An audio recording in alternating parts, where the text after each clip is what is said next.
The echo of arrogance is a sound that lingers longer than the laughter itself.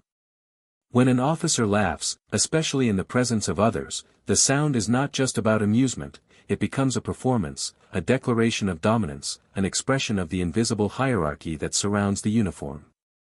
Laughter in such a setting is never innocent. It carries weight, it carries intent, and it carries with it the assumption that the one laughing has the authority to do so without question. That is why the echo remains.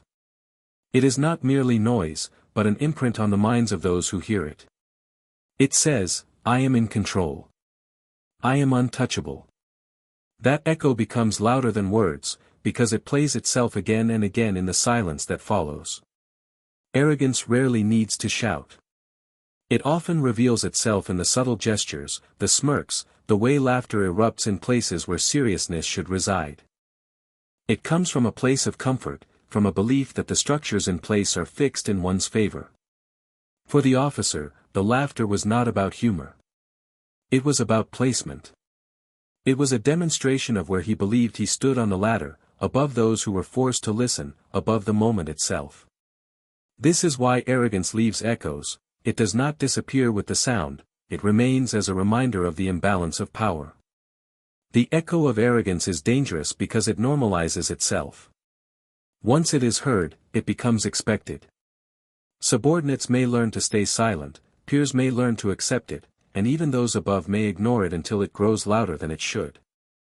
Arrogance has a way of planting seeds that slowly reshape the environment, making mockery seem natural, making dominance seem acceptable, and making resistance seem futile. That is why the officer's laughter mattered. It was not only a fleeting moment of sound, it was the reflection of a mindset, a signal to those around him that he felt no fear, no consequence, no rival strong enough to dim his voice. But arrogance is never alone.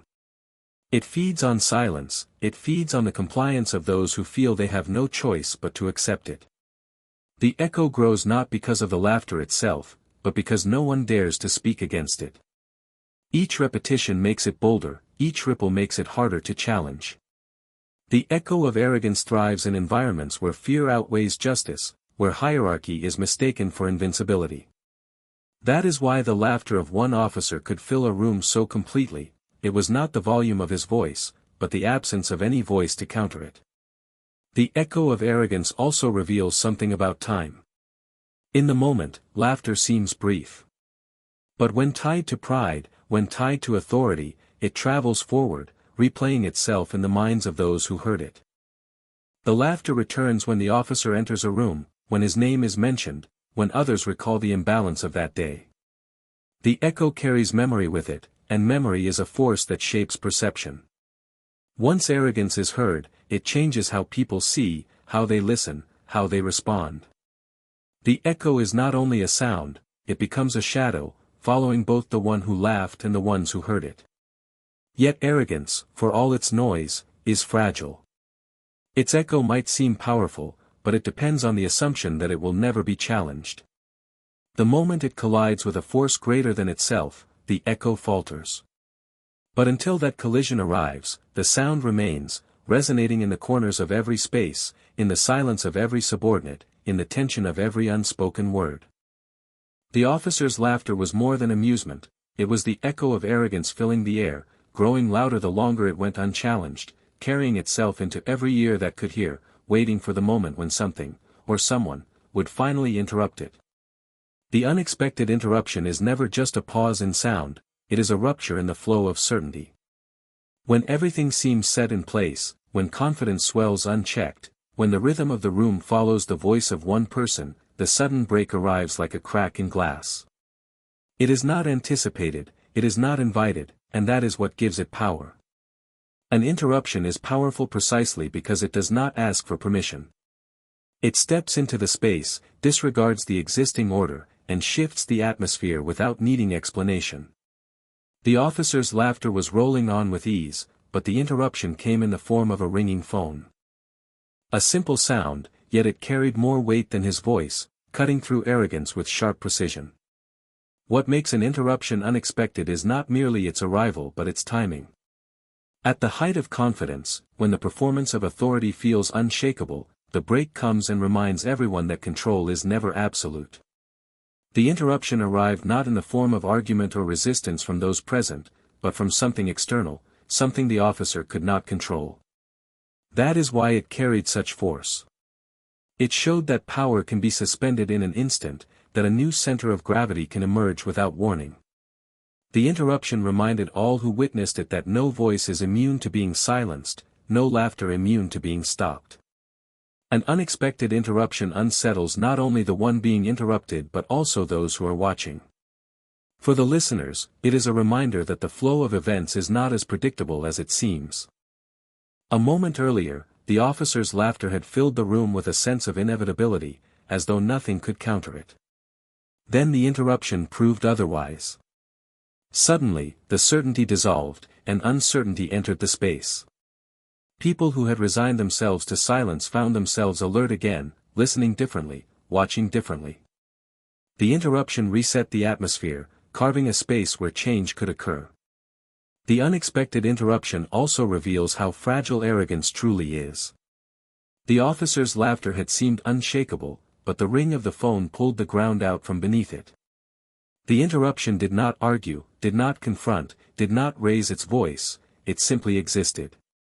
Yet its existence was enough to diminish the officer's presence, to remind him and everyone else that authority does not belong entirely to one man, that there are higher forces, larger contexts, greater powers at play. The unexpectedness magnified its strength. Had the interruption been anticipated, its impact would have softened.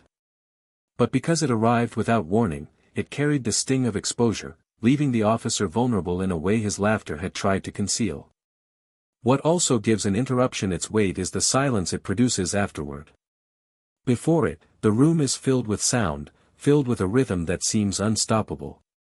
But once the interruption cuts through, the silence becomes louder than the noise. That silence forces acknowledgement. It demands that everyone recalibrate, rethink, reconsider what is happening. The officer who once held the stage with laughter suddenly has no words, because the interruption has stripped away his assumed control. The unexpected interruption forces him into stillness, forces him into recognition of something larger than himself. The interruption becomes a turning point not because of its length but because of its presence. A single sound, a few seconds of intrusion, can shift the balance of a moment that arrogance thought belonged entirely to itself. In that shift, everything changes. The unexpected nature makes it impossible to prepare a defense, impossible to maintain the facade of certainty. The interruption cracks the mask and exposes what lies beneath. The officer's laughter, once echoing freely, is now caught mid-air, frozen, overshadowed by the weight of what has just broken through. The interruption takes away the illusion of permanence, reminding all who are present that power, no matter how loud, can always be disrupted in ways that cannot be predicted. The presence of true authority does not need to announce itself loudly, nor does it rely on laughter or exaggerated gestures to make its mark. It moves quietly but decisively, carrying with it a weight that alters the atmosphere the moment it enters. True authority is not about volume but about depth. It is not about filling the room with noise but about commanding silence when necessary. When the black general's presence entered through the phone, it was not just another voice on the line. It was a shift in the entire balance of the room. Those who had grown used to the officer's arrogance suddenly realized there was a higher order, a greater force that could silence what had moments ago seemed unstoppable. What distinguishes true authority from pretended authority is the response it generates. False authority must be maintained with constant performance, with reminders, with demonstrations like laughter or mockery that force others into recognition. True authority, however, requires none of that. It is acknowledged instinctively. It demands respect not by insisting on it but by embodying it. The moment the officer heard the voice of the black general, the bravado in his laughter had no place left to stand. The arrogance that echoed so loudly collapsed into quietness because it came face to face with something it could not rival. This is the essence of true authority, it makes others realize instantly that there is no contest. The presence of true authority also brings with it a kind of invisible discipline. Those who experience it find themselves adjusting without needing instruction. Posture changes, tone shifts, silence settles in, and the air grows heavy with unspoken recognition. It is not fear alone that drives these changes, though fear may play a role. It is also a deep awareness that the authority present is legitimate, that it is rooted in something beyond titles or appearances. For the officer, the moment the black general's voice entered, it was no longer possible to hide behind the security of his laughter. The room, the silence, and even his own body responded to the weight of that authority. True authority carries memory with it. It is built on past actions, on consistency, on a reputation that precedes it into every space. The black general did not need to explain who he was or why his words mattered. The title itself, the tone of voice, the reputation carried in the silence following the ring of the phone, all of it spoke louder than any explanation could. The officer understood this, and so did everyone who witnessed it. That is why the presence of true authority changes not just one person but the entire environment. Even those who were silent bystanders suddenly felt the gravity of the moment, as though they themselves were being measured in the gaze of someone who was not even physically present. Another mark of true authority is its ability to collapse arrogance into humility without confrontation. The officer was not shouted at, nor was he ridiculed in return. Yet his laughter vanished, and his demeanor shifted. This transformation was not caused by physical force but by the realization of standing in the shadow of someone whose authority was undeniable. The presence alone was enough to break the momentum of arrogance. That is why true authority often appears calm. It does not need to struggle for control because it already possesses it. It does not chase respect because respect follows naturally where it goes. The presence of true authority also reveals the limits of lesser power. The officer's authority may have seemed sufficient within a narrow circle, but when measured against the black general, it was clear that it was temporary and conditional. What had felt untouchable was exposed as fragile. This revelation is unsettling for the one who held the smaller power, but it is also illuminating for those who witness it. They are reminded that hierarchies are layered, that there is always someone higher, someone stronger, someone who does not need to prove themselves because their record, their position, and their presence already confirm it. The power of true authority lies not only in its ability to silence arrogance but also in the way it restores balance. Where false authority distorts the environment with noise, posturing, and domination, true authority recenters it. It draws boundaries without needing to describe them, and those boundaries are understood immediately. The officer's laughter had erased the dignity of the space, but the black general's presence restored it. With only a phone call, the weight of true authority made arrogance shrink back into proportion, reminding everyone in the room that respect cannot be demanded with noise but must be commanded through legitimacy. The silence after the call is not an ordinary silence. It is not the casual quiet that follows when words simply run out or when people drift into thought. It is a charged silence, heavy with meaning, pressing against the walls, felt more than heard. When the phone call ended, and the black general's voice faded, what remained was not emptiness but weight. The silence carried the echo of authority that had just spoken, and it pressed down on the officer in a way that laughter could never withstand. What had moments before been a space dominated by arrogance was now transformed into one where every breath seemed measured, every movement cautious, every thought subdued by the gravity of what had just occurred. The silence after the call is powerful because it is involuntary. No one chooses it, yet no one can break it. Words seem dangerous in such a silence, as though speaking too soon might invite consequences. Even those who had not been directly addressed by the general's voice felt its lingering presence, and so they too held back, unwilling to disturb what had settled into the air. Silence of this kind does not simply follow sound, it extends the authority of the voice that created it. Though the call had ended, the general's presence was still in the room, woven into the silence that wrapped around everyone present. The officer himself was caught in that silence, and the absence of laughter spoke louder than any explanation could. His voice, which had once filled the space with confidence, was now absent, and that absence revealed the truth.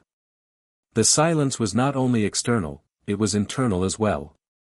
He was confronted with his own smallness, forced into reflection he could not avoid.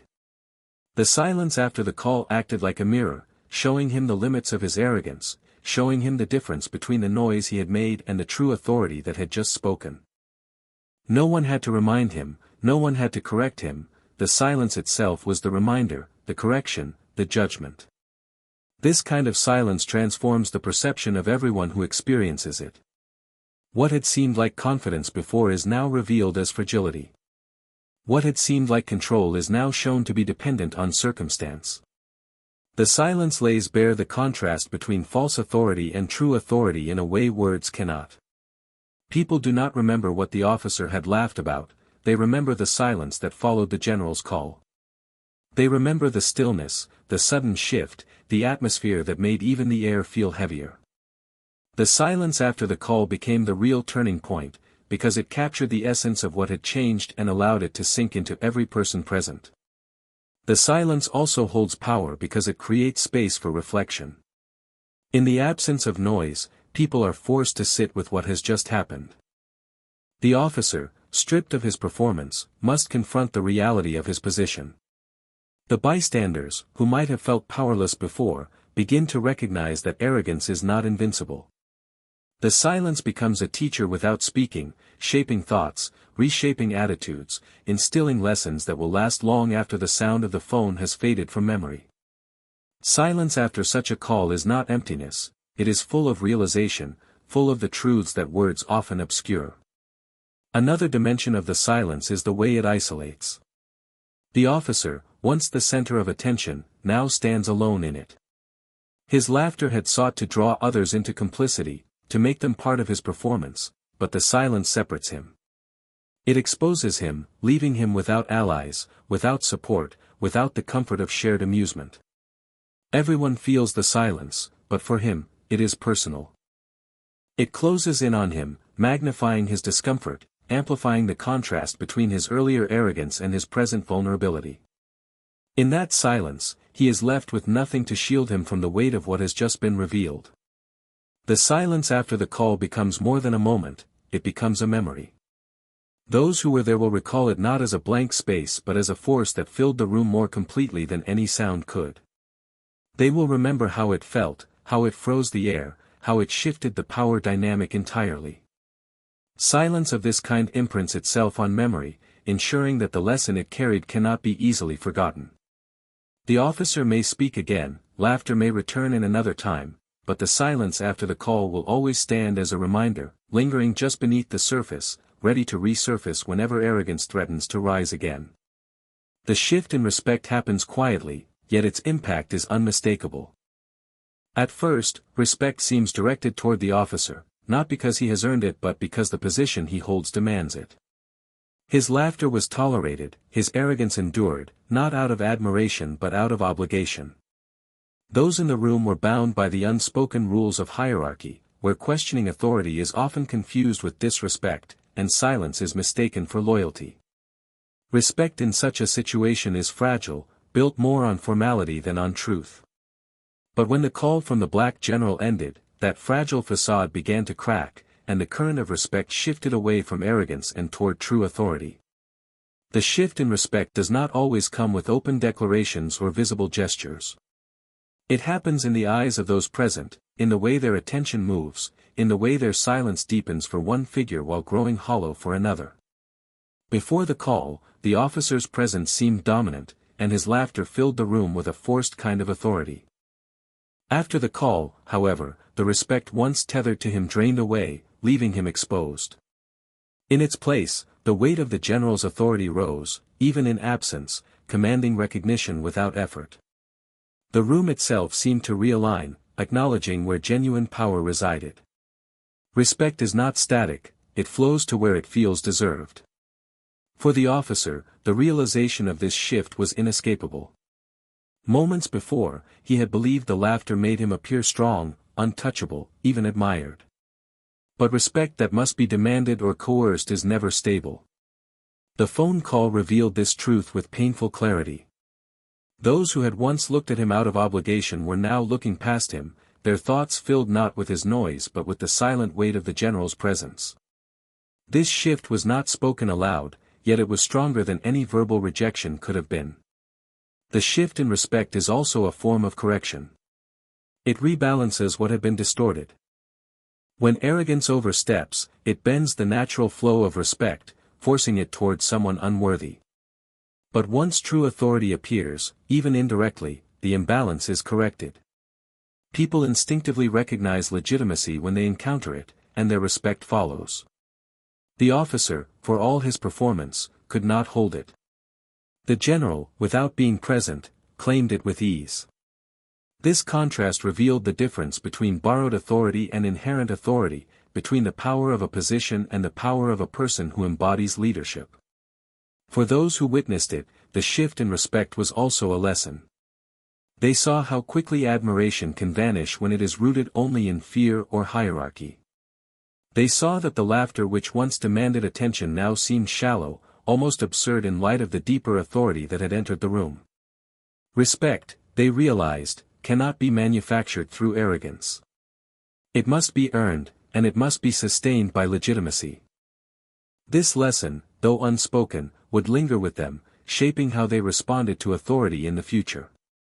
They would remember that respect is not about who makes the most noise but about who carries the most weight. The shift in respect also created distance. The officer, once at the center, found himself alone, even though surrounded by others. Their respect, once reluctantly attached to him, now flowed elsewhere, leaving him standing in the shadow of another's authority. That distance was not physical but emotional, a quiet withdrawal that left him feeling smaller, less certain, less significant. Respect is a current that can either lift someone up or strip them bare, and in this case, it pulled away from him, leaving behind only the echo of what he thought he controlled. The shift in respect marked the true change in the room's atmosphere. Laughter had been loud, arrogance had seemed strong, but both dissolved under the weight of a presence that did not need to be visible to be felt. The officer's role diminished, while the general's authority grew, carried by the silence, carried by the memory of the call, carried by the recognition that genuine respect does not fade when challenged. It grows stronger in the very moments where false respect collapses. The shift was not sudden noise or confrontation, but a quiet transfer that redefined the balance of power for everyone who was there, leaving no doubt about where respect rightfully belonged. The lesson in leadership is often found not in triumphs or victories but in the subtle moments that reveal the difference between power that is borrowed and power that is earned.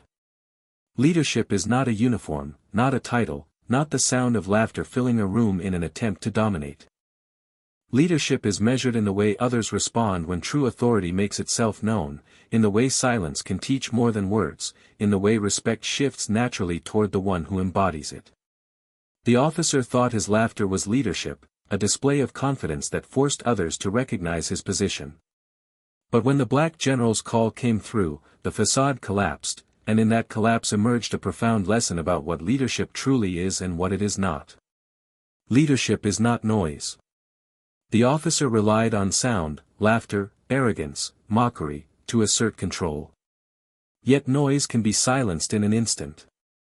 When the phone rang, the power of noise was exposed for what it was, shallow, temporary, dependent on others' unwillingness to challenge it. The black general did not need noise to command attention. His authority spoke for itself, and when his words ended, the silence that followed carried more weight than the officer's voice ever could. The lesson is clear: leadership does not come from how loudly one can speak, but from how deeply one's presence can resonate. Leadership is also not about self-importance. The officer placed himself at the center, using arrogance to elevate his position. But true leadership does not draw attention inward, it directs attention outward. The black general's presence reminded everyone that authority is not about the individual alone but about the responsibility that comes with it. A leader does not seek respect by demanding it or belittling others. A leader earns respect by embodying the weight of responsibility in a way that cannot be ignored. The lesson is that leadership is not a performance, it is a burden carried with dignity. Another part of the lesson in leadership lies in the distinction between fear and respect. The officer's authority relied on fear. Those around him remained silent not because they admired him but because they felt they had no choice. Fear can create the illusion of leadership, but it is fragile. Respect, on the other hand, is durable, and it cannot be faked. When the black general's call ended, fear of the officer diminished and genuine respect shifted toward the general without hesitation. This moment revealed that leadership rooted in fear crumbles when confronted with leadership rooted in legitimacy. The true leader does not need fear to maintain order, respect follows naturally where leadership is authentic. The lesson also extends to the importance of humility. Arrogance is a poor foundation for leadership because it blinds the one who carries it. The officer believed his position was secure, his authority untouchable, but arrogance made him blind to the reality that true authority always outweighs false authority. The black general did not need to humiliate the officer. His presence alone was enough to expose the weakness of arrogance. The humility that the officer lacked was the very quality that distinguished the general. Leadership requires the ability to recognize one's place within a larger structure, to understand that power is not absolute but is always accountable to something greater.